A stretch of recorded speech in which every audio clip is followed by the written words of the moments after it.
Great day malayang puso. Ayan, nandito na lang po ang inyong lingkod upang magbigay ng good vibes. Sharing na din. Ayan, mag-share po tayo ngayong araw. At ang isi-share po natin ngayon ay tungkol sa pagiging mabuting tao or pagiging mabuting leader.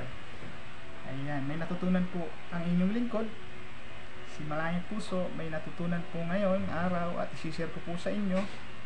At ito nga po yung pagiging mabuting tao or pagiging mabuting leader. May 5 bagay po na para maging mabuting tao. Una, yung ugnayan sa sarili o self-image. Pangalawa, yung ugnayan sa kapwa o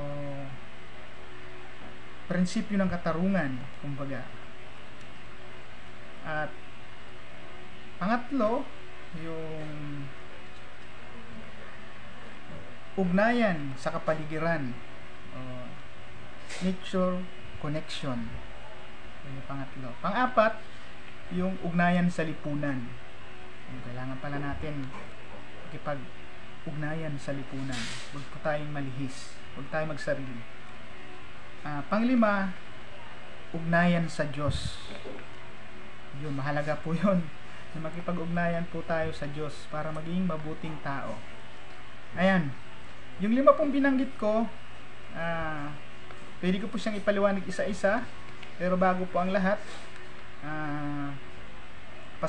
pasalamatan ko muna yung mga new subscribers, new followers ko sa TikTok, sa Malayang Puso, sa YouTube, The Official Malayang Puso TV.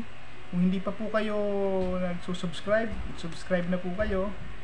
I-follow nyo rin po ako sa TikTok para hindi po kayo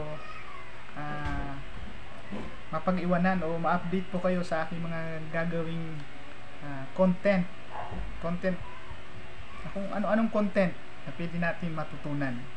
Ayan. Bago ko isa-isahin, gusto ko munang magbigay kayo ng ng reaksyon kung ano ba yung mga pinagsasabi ko, paano pa maisasabuhay yung pagiging mabuting tao at paano magiging mabuting leader. Ayan, comment po kayo para sa susunod ibibigay ko sa iyo ng detalyado.